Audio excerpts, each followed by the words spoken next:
तो युग्मन शब्द का मतलब है कि ये आपके दो चीजों के संयोजन से बनेगी। कैसे बनेगी? दो चीजों के संयोजन से बनेगी। क्लियर? अब दो के संयोजन से यहां पर जो उत्पाद प्राप्त होगा ना आपको, वो बच्चों आपकी कलरफुल डाइज होती हैं, हमेशा रंगीन कलर की होती है, और उसमें आपका N वाला जो ग्रुप है वो भी हमेशा प्रोटेक्टेड रहता है। तो संयोजन से बनेगी आपकी, कैसा बनेगा? रंगीन डाई बनेगी। और ये रंगीन डाई कैसी होगी? क्योंकि ये योगत से बन रही है, युग्मन अभिक्रिया से बन रही है, तो ये जो आपकी रंगीन डाई बनेगी यहां पर, ये आप रंजक के रूप में प्रयोग में ले सकते हो। इसको हम कैसे प्रयोग में ले सकते हैं? रंजक के रूप में प्रयोग में ले सकते हैं। क्लियर है इतना बच्चों? चलो तो देखते हैं कि कैसे होगी ये अभिक्रिया। आपको क्या करना होगा, यहां पर आपको बेंजीन का कोई भी डायजोनियम सॉल्ट आप यहां पर लेके चल सकते हो। तो बेंजीन का आपने कोई भी यहां पर डायजोनियम सॉल्ट लिया, पहले उसकी अभिक्रिया आपको करवानी है फिनोल के साथ। किसके साथ करवाओगे? फिनोल के साथ। दूसरे में इसकी अभिक्रिया कराओगे आप एनिलिन के साथ। ठीक है। अब फिनोल क्या होता है? फिनोल का मतलब होता है बच्चों की आपकी जो ये बेंजीन की रिंग है ना, इसके ऊपर OH लगा हुआ, और दूसरा होता है आपका एनिलिन, मतलब रिंग के ऊपर NH2। तो जब आप इन दोनों के साथ इसकी अभिक्रिया करवाते हो तो यहां पर आपको डायअजोनियम जो ग्रुप मिलते हैं वो आपको दो चीजों के संयोजन से, युग्मन से मिलते हैं, और युग्मन से मिलने के बाद ये जो दोनों कंबाइन होकर बनाते हैं ना, ये आपकी कलरफुल डाइज बनाते हैं। कलरफुल डाई मतलब कि यहां पर एक डाई बनेगी आपकी नारंगी रंग की, और एक बनेगा आपका रंजक पीले रंग का। ठीक है। तो देखिए अभिक्रिया कैसे होगी, नाम है इसका युग्मन अभिक्रिया। तो हमें क्या करना है, बेंजीन डायजोनियम क्लोराइड हम लेके चलेंगे।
अब बच्चों मैंने यहाँ पे लिया है बेंजीन का डायजोनियम क्लोराइड। आप देख सकते हो दोनों ही आपके बेंजीन के डायजोनियम लवण हैं। तो इसको हम क्या लिखेंगे, इस लवण को बेंजीन डायजोनियम क्लोराइड। हम क्या करवा रहे हैं, हम करवा रहे हैं युग्मन की अभिक्रिया, मतलब दो के संयोजन से यहाँ पर आपको कोई ना कोई उत्पाद प्राप्त होगा। तो इसका नाम है बेंजीन डायजोनियम क्लोराइड। इसका नाम है बेंजीन डायअजोनियम क्लोराइड। ठीक है, दोनों का नाम हो गया बेंजीन डायअजोनियम क्लोराइड और बेंजीन डायअजोनियम क्लोराइड। अब क्या देखोगे आप इस अभिक्रिया में, आप देखोगे कि ये जो आपकी दोनों बेंजीन की रिंग्स हैं, ठीक है, ये दोनों एन डबल बॉन्ड एन के थ्रू आपकी कंबाइन हो जाएगी, दोनों युग्मन कर जाएंगी। ठीक है, और OH ग्रुप आपका यहीं लगा रहेगा और साथ में आपका Cl नेगेटिव और H2O बाहर निकल जाएगा। क्लियर? इस अभिक्रिया में भी देखोगे कि दोनों बेंजीन की रिंग कंबाइन हो जाएंगी। बॉन्ड में यहां पर लगा देती हूं एन डबल बॉन्ड एन, और इस अभिक्रिया में भी आप क्या देखोगे, NH2 ग्रुप आपका यहीं रहेगा, साथ में यहां पर क्या होगा, NH2 के साथ NCl आपका आया है, तो NH2 और बाहर क्या निकलेगा, Cl और H2O आपका बाहर निकल जाएगा। इतना क्लियर है? ठीक है, मैंने क्या किया, युग्मन का मतलब है कि मुझे इन दोनों रिंग्स को जोड़ना है, तो जोड़ना है तो मेरे को इसको N डबल बॉन्ड N को यहाँ पर जोड़ना पड़ेगा। तो देखो मैंने दोनों रिंग्स को कंबाइन करके यहाँ पर कैसे N डबल बॉन्ड N को जोड़ा है। यहाँ पर N है, यहाँ पर डबल बॉन्ड N, ठीक है, यहाँ भी N है, यहाँ भी डबल बॉन्ड N, ठीक है। अब दोनों उत्पादों में देखो कि ये दोनों रिंग्स आपकी कंबाइन हो गई, N डबल बॉन्ड N बीच में आ गया। ये क्या है आपका, ये है फिनोल, इसका नाम क्या है, इसका नाम है एनिलिन, ठीक है। देखो युग्मन का मतलब है कि दोनों का संयोजन कर दो, तो दोनों को जोड़ दो, तो दोनों को जोड़ोगे तो N डबल बॉन्ड N के साथ वो जुड़ जाएगा, Cl और H2O बाहर निकल जाएगा, OH एज इट इज लगा हुआ है। इसको भी जोड़ोगे तो N डबल बॉन्ड N से जुड़ जाएगी, NH2 आपका एज इट इज लगा हुआ है। तो बच्चों ये जो प्रोडक्ट बना आप देखोगे इसका नाम है पैरा, ठीक है, पैरा पे पोजीशन पे OH ग्रुप लगा हुआ है, पैरा आपका हाइड्रोक्सी बेंजीन इसका नाम है, तो एजो बेंजीन ये रहेगा ही रहेगा। तो इसका नाम क्या हुआ, पैरा हाइड्रोक्सी एजो बेंजीन। दो बेंजीन है, N डबल बॉन्ड N ने उसको जोड़ रखा है, तो मैंने इसका नाम क्या दिया, मैंने इसको नाम दिया एजो बेंजीन। तो इसका नाम हुआ पैरा हाइड्रोक्सी एजोबेंजीन, ठीक है। अब इसके पैरा पे जो ग्रुप लगा हुआ है वो आपका यहां पर पैरा पर NH2 ग्रुप लगा हुआ है, और NH2 ग्रुप को आप जानते हो हम अमीनो कहते हैं, तो इसका नाम क्या हुआ, पैरा अमीनो एजोबेंजीन, ठीक है। तो इसका नाम क्या हुआ, para amino azobenzene, para amino azobenzene. किया हमने बहुत सिंपल काम, हमने बेंजीन का डायजोनियम क्लोराइड लेके चले, उसकी एक बार अभिक्रिया फिनोल के साथ कराई, एक बार एनिलिन के साथ कराई, क्योंकि अभिक्रिया का नाम युग्मन अभिक्रिया है, दोनों N double bond N connected हो गए, और पैरा पोजीशन पे एक में OH है, एक में अमीनो है, और आपका बना यहाँ पर अजोनियम सॉल्ट बना, अजोबेंजीन बना। अब रिएक्शन का नाम क्या था, रिएक्शन का नाम था हम वो अभिक्रिया करेंगे जिसमें हम एजो ग्रुप का रिटेंशन करेंगे, एजो ग्रुप को हमेशा बचा के चलेंगे। तो देखो N डबल बॉन्ड N जो होता है ना वो आपका एजो ग्रुप होता है, एजो ग्रुप बिल्कुल सुरक्षित रहा, एजो ग्रुप पे कोई भी यहाँ पर दिक्कत नहीं आई, हमने उसका रिटेंशन करके प्रोडक्ट बनाया। अब मैंने आपको बोला कि युग्मन अभिक्रिया में जो उत्पाद बनते हैं ना वो डाई बनती है, एक बनती है नारंगी रंग की डाई और एक बनती है आपके पीले रंग की डाई, ठीक है। तो ये जो बनी है ना बच्चों ऊपर पैरा हाइड्रोक्सी एजोबेंजीन, ये बनेगा आपका नारंगी रंग का रंजक, और ये जो नीचे बना है ना NH2 वाला ये होता है आपका पीले रंग का रंजक। तो एक रंजक बना नारंगी रंग का, एक रंजक बना मेरा पीले रंग का, तो दोनों आपकी रंजक के रूप में यूज होती है, डाइस के रूप में यूज होती है। एक बनती है ऑरेंज कलर की डाई, एक बनती है आपकी येलो कलर की डाई, और दोनों में आपका जो N डबल बॉन्ड N है वो कंबाइन हो जाता है। हमने हमेशा एजो ग्रुप को क्या करा, प्रोटेक्टेड करके रखा। क्लियर? तो सबसे आसान युग्मन अभिक्रिया, डायग्राम देखने में जितना टिपिकल होते हैं रिएक्शंस को करने में उतनी ही आसानी होती है। तो क्लियर? तो जब मैं बात करूंगी नारंगी रंग की डाई की या नारंगी रंग के रंजक की, तो आप बोलोगे कि वो OH वाला समूह है, और जब मैं पीले रंग की डाई की बात करूंगी तो वहां पर आपको बोलना है कि वो अमीनो वाला आपका रंजक है। क्लियर? तो यहां पर हमारी डायजोनियम सॉल्ट की पूरी अभिक्रियाएं खत्म हुई। अब हमें इस चैप्टर में एक छोटा सा टॉपिक और गिवन है, उस पर भी हम चर्चा करेंगे। एरोमेटिक यौगिकों के संश्लेषण में डायजोनियम लवणों का महत्व। ठीक है,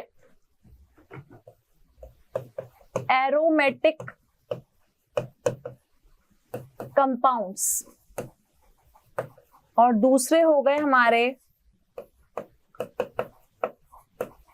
डायजोनियम सॉल्ट्स। दो चीजें हुई ना, एक हुए आपके एरोमेटिक कंपाउंड्स, एक हो गए आपके डायजोनियम सॉल्ट। अब आपने क्या देखा कि जब भी आप किसी एरोमेटिक कंपाउंड की बात करते हो ना, तो आप उसमें सीधा फ्लोरीन, सीधा क्लोरीन, सीधा ब्रोमीन, आयोडीन, साइनाइड या NO2 ग्रुप को प्रतिस्थापित नहीं कर सकते। अभिक्रिया को करवाने में दिक्कत आती है। लेकिन मैंने अभी आपको डायजोनियम लवण की इतनी सारी अभिक्रिया बताई जिनमें आपने देखा कि हमारा कोई भी X नेगेटिव है ना, हम उसको आसानी से प्रतिस्थापित करके अभिक्रिया करवा सकते हैं। तो आप ये देखोगे कि जो एरोमेटिक कंपाउंड है उसमें किसी भी ग्रुप को डायरेक्ट अटैच करना मुश्किल होता है, लेकिन हम डायजोनियम लवण में उसको डायरेक्ट अटैच कर सकते हैं। और जितनी भी अभिक्रियाएं यहाँ पर होती हैं वो सारी इलेक्ट्रॉन रागी अभिक्रिया होती है। तो हम क्या बोलेंगे, समूह जैसे, कौन से समूह, एक हो गया आपका F negative, Cl negative, Br negative, I negative, Cn negative, OH negative, या फिर आपका NO2 समूह। ये सारे समूह अभी हमने प्रतिस्थापित करे। इन समूहों को सम्मिलित करवाना, किसमें सम्मिलित करवाना, सम्मिलित करवाना सीधा एरोमेटिक कंपाउंड्स में, मतलब एरोमेटिक यौगिकों में मुश्किल है। इनको सीधा सम्मिलित कराना बहुत मुश्किल है, डायरेक्ट आप इनको नहीं लगा सकते। ठीक है, कुछ को आप डायरेक्ट लगा सकते हो लेकिन कुछ को लगाना मुश्किल होता है, तो उनको आप डायरेक्ट नहीं लगा सकते। तो अगर आप उनको एरोमेटिक यौगिकों में सीधा नहीं लगा सकते तो आपको क्या करना होगा, हमको उसको डायअज़ोनियम सॉल्ट, जिसे हम कहते हैं डायअज़ोनियम लवण, उसमें परिवर्तित करके सम्मिलित करवाना होगा।